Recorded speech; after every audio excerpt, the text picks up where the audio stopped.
김민석 국무총리님 외환은행 매각 관련해서 론스타와의 국제투자 분쟁 중재 판정에서 우리가 승리를 했는데 그 저녁에 나오셔가지고 직접 기자회견을 하셨어요. 정성호 법무부 장관하고.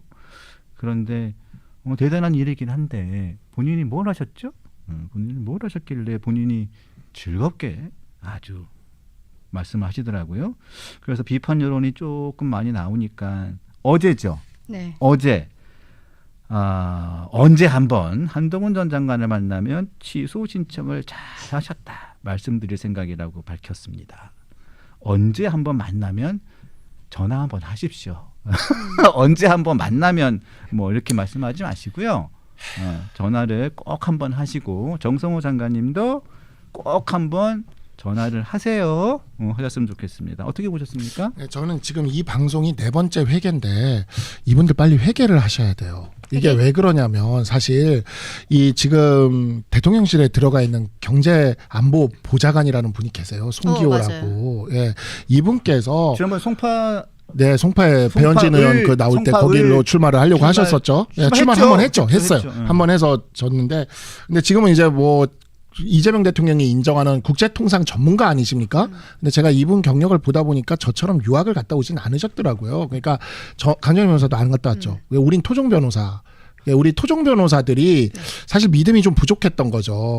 그래서 사실 론스타 저는 제가 한동훈계로 분류가 되고 한동훈 대표 저기를 하지만 론스타 소송 저는 이길 거라는 생각이 별로 안 들었어요.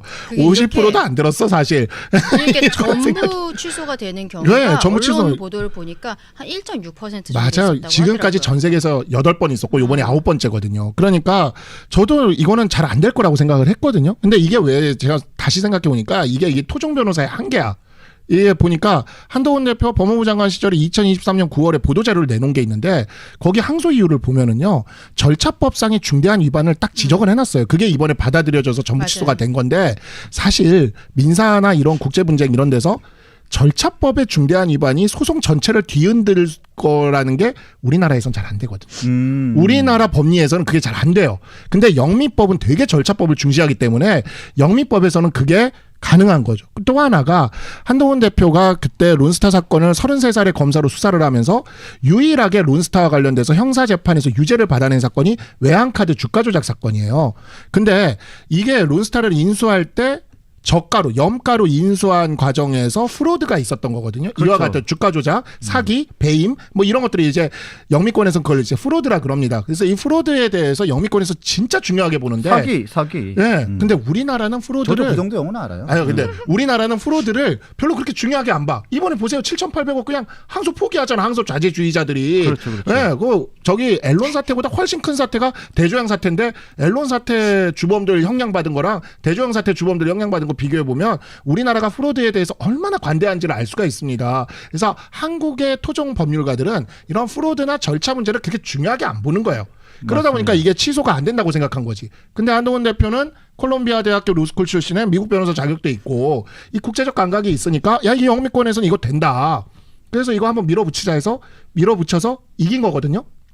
그러면 그게 빵프로라고 얘기했던 송기호 같은 분은 저와 함께 빨리 회개하셔야 돼요. 네, 회개하시고 내가 공부가 부족했음을 인정하고 지금 송기호 이분이 또 관세협정 중요한 거 다 하신대잖아요. 이재명 정부에서 이 실력으로 빵프로라고 했던 이 실력으로 그러니까 빨리 회개 어디 계시는지 모르겠는데 빨리 나와서 조용히만 계시는데 이분이 빨리 나오셔서 회개를 좀 하셔야 된다라는 말씀이 맞습니다. 그래서 진짜 그 한 전 장관의 그런 부분들 정말 그 외환 카드에 대한 주가 조작 이 부분을 정말로 잘 파고들었죠. 네. 이 부분이 아주 결정적인 부분이었어요.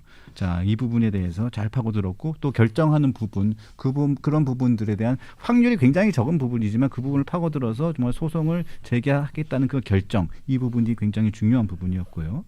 또 그런 다음에 장관으로 물러가 난 다음에도 정홍식 국제법무국장 또 이 국장이 또 실무적으로 맡아가지고 했던 부분도 굉장히 그렇죠. 이 공무원들의 이 부분 때는 이 뭐 사실 뭐 정성호 법무부 장관이 뭘 했겠습니까? 뭐 김민석 총리가 뭘 했겠습니까? 그때는 아무도 없었는데 그래서 큰 가이드라인을 한 전 장관이 주고 네. 예? 그리고 딱 방향을 정리해놓고 그 부분을 딱 정해주고 그 다음에 실무적인 부분들을 계속 이어나갔던 정홍식 법무국장들 등 또 법무부 직원들의 노력들 이 부분들이 다 아울러져 가지고 큰 성과를 낸 거죠.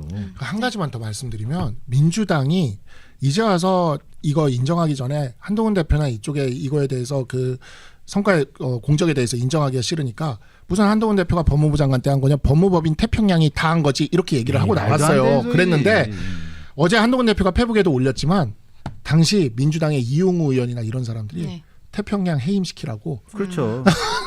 민주당에서는 이제 뭐 이자도 올라가고 소송 비용도 다 물어줘야 되는데 이거를 왜 하냐. 그래서 굉장히 뭐 당 차원에서 뜯어 말렸는데 저는 한동훈 당시 법무부 장관이 큰 결단하셨다 그렇게 생각합니다. 그러니까 소송 대리인도 태평양을 쓴 건데 태평양 해임시키라고 난리를 쳤던 게 민주당인데 이제 와서 태평양이 다 한 거다라고 얘기를 하면 그 참 자르라고 얘기해놓고는 이제 와서는 자기들이 뭐 저기 하라고 얘기한 게 웃기지도 않아요. 그게 하나금융지주를 태평양이 대리해서 이해충돌이 있다 뭐 이러면서 해임시켜야 된다라고 그런 식으로 민주당에서 이야기를 했던 적이 있습니다. 예. 그 뒤늦게 와가지고 정성호 장관도 당시 한동훈 법무장관은 승소 가능성을 믿고 취소 신청을 하기로 결정했는데 소신 있는 결정으로 평가받을 결단이었습니다. 뒤늦게 와가지고 말이에요. 항소 포기나 신중히 판단하라고 얘기하시면 이번에 진짜 그 패스트트랙 항소 포기 어떻게 판단하시는지 내가 진짜 꼭 볼 겁니다. 정말 항소 자제라고 하죠. 포기도 쓰면 안 된다고